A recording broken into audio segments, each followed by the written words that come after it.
Next panelist is Andrea Agost from the Agency for Investment and Competitiveness of Croatia. She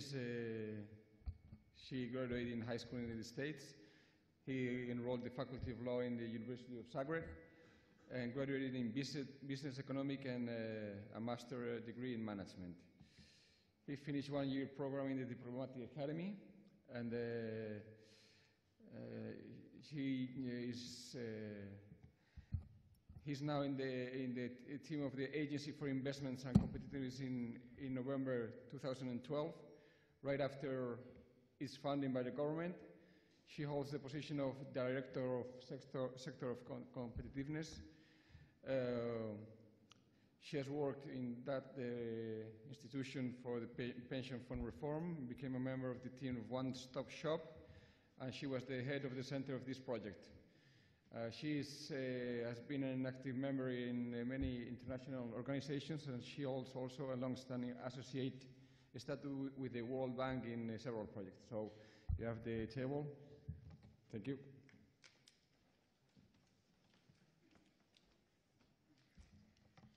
Thank you, Andres. I'm looking for my present. Okay, thank you. Good afternoon, everybody.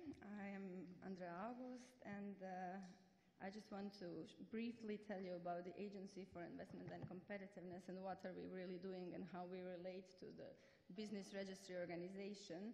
The agency is based and it's working, it develops its main activities based on three pillars: investments, competitiveness, and the public-private partnership.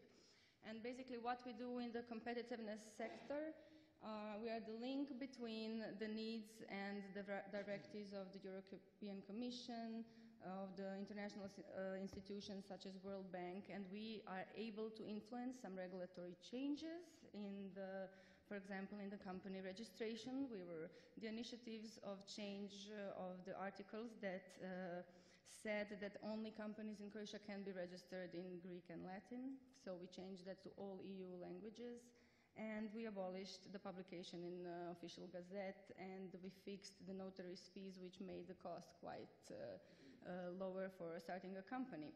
But however, we cannot influence the internal organization of these bodies. And just a few facts about Croatia. Croatia is sometimes called Southeast Europe, sometimes we are a Mediterranean country. It is due to the fact that we also have a part continental and part Mediterranean climate. And we have a very indented coast with 1,246 islands, of which 67 are inhabited. And this is a big challenge for providing public services for the people living on this island as well. So, what is the state of play in Croatian registries today? There are over 100 databases and so-called registers existing, but there is almost none data exchange between them. There is, of course, redundancy of data and inconsistency of data, and sometimes unclear purpose of why some of the data is in those registries and databases. We also do not have a population registry, which should be one of the basic state registry. It's not established yet. So we'll try to see what can be done.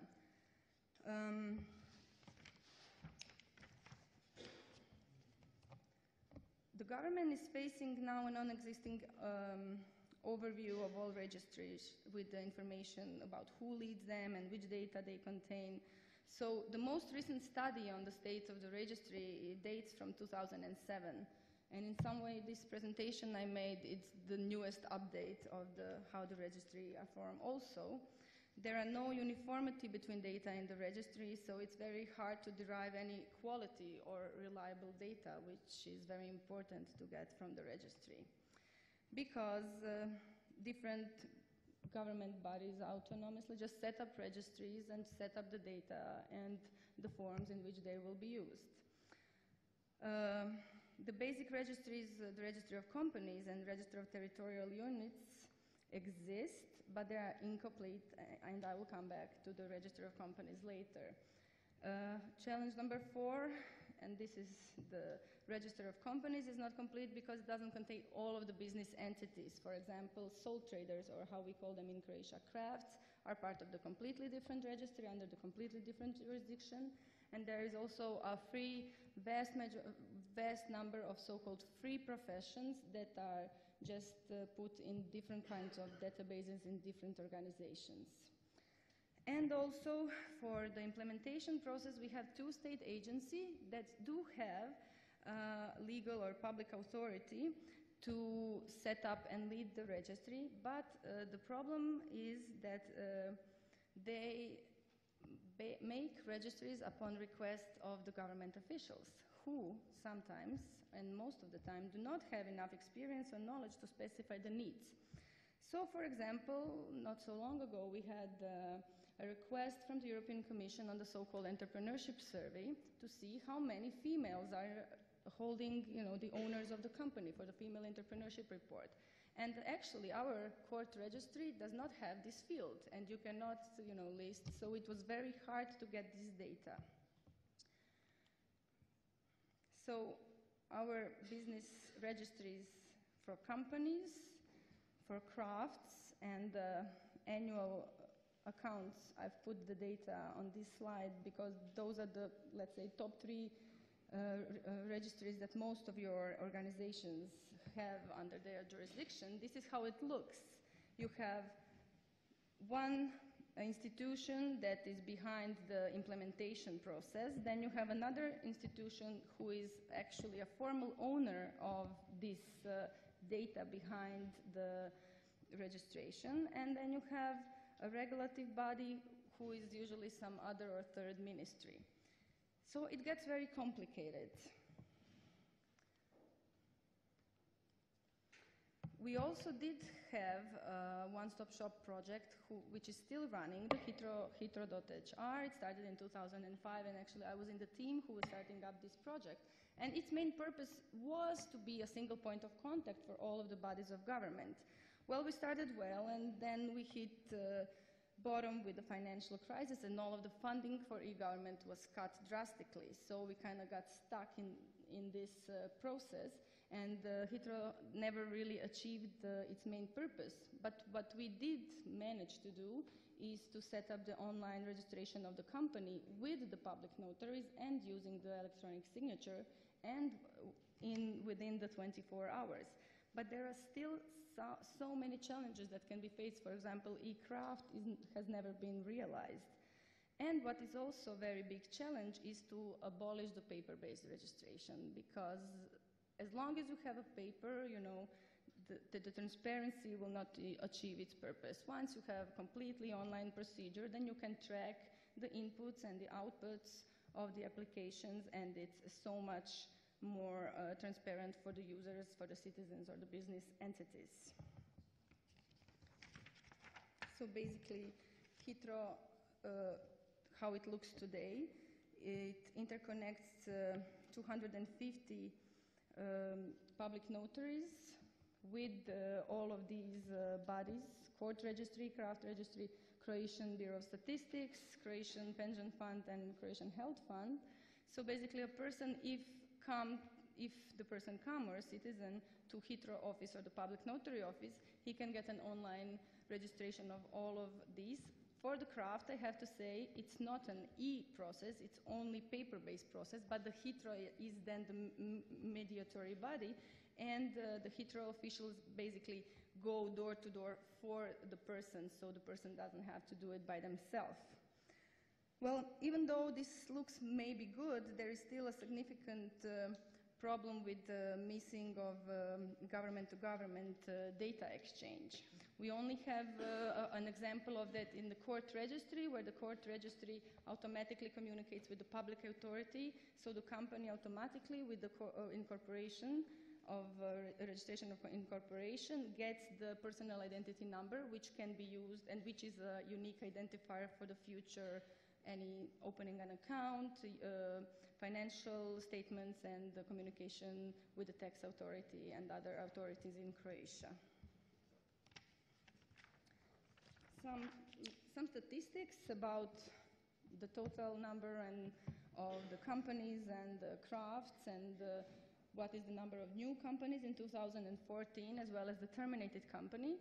I should maybe stress that there is some specifics in business dynamics in Croatia here because since we are the tourist country, we have the so-called summer quarter. So from May to September, we have so many called seasonal companies and seasonal crafts that only operate at that time. So the number of terminated companies, it's not always reliable to look at. And also something I mentioned yesterday in the law of financial reports.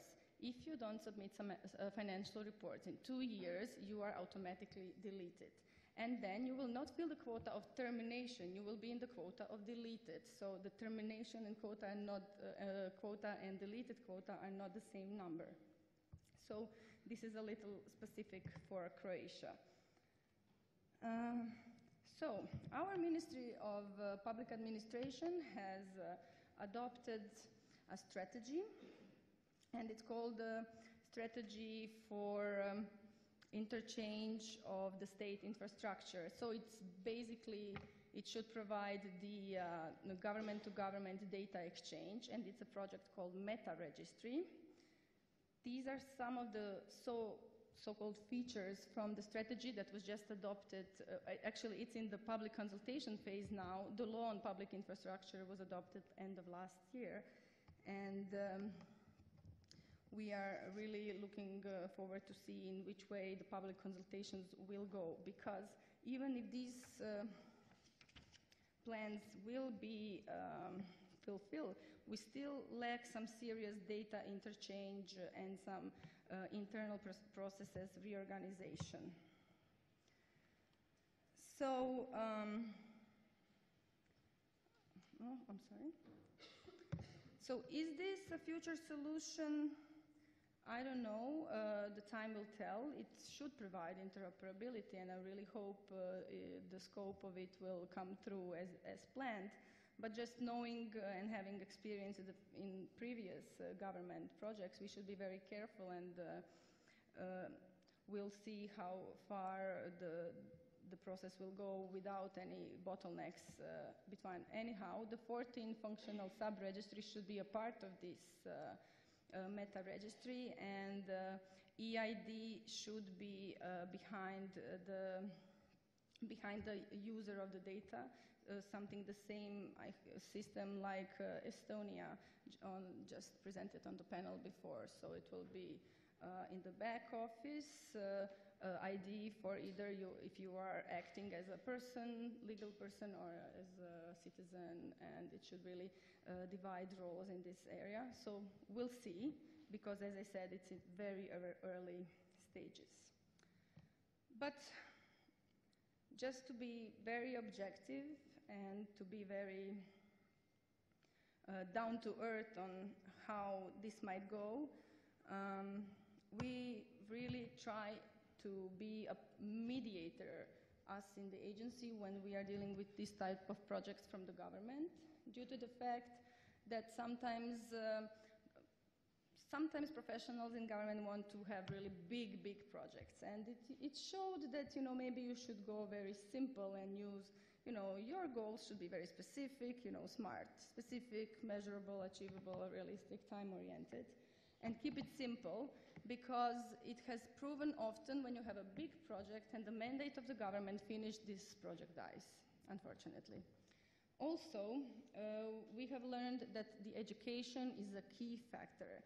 When Croatia entered the economic crisis in 2007, 2008, all of the budgets for education and for PR services were cut drastically. And that was a big problem, because people were changing, and, you know, there is always a fluctuation between the public servants, and then you don't have this institutional continuity. You don't have a constitutional memory. So you cannot always build on something if you have to learn all over again what this project is about. So I would always stress the education is very important, and one should never give up on it. The campaign is also here very important, because since we are trying really hard to talk with we call it a triple helix approach. We use the public We use the private companies, so the public institutions, private companies, and the R&D, which are the scientific institutions and universities. We try to set them around the table and come to the best possible solution. If you don't campaign, you don't get enough awareness, and if people don't know that something is out there, they will not use it. They will say it doesn't exist for them. So also, I think it was also mentioned today in the previous panel, the person in charge must be eager to get results. And you have to know the person in charge always.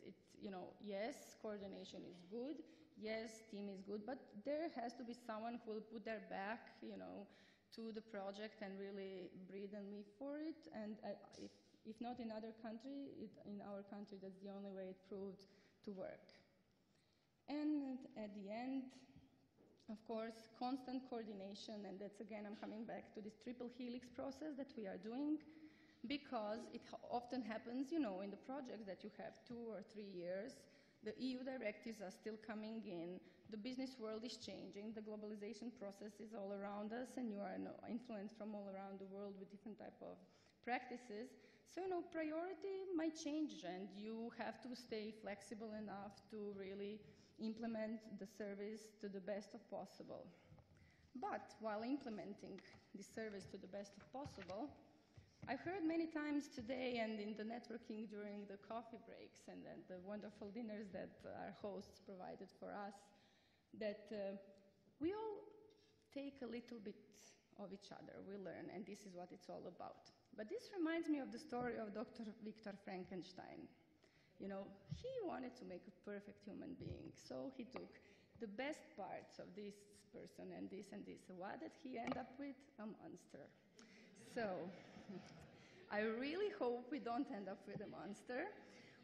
Yes, let's try not only to copy the best, but also learn from our mistakes and try to avoid making them, and hopefully deliver, not perfect.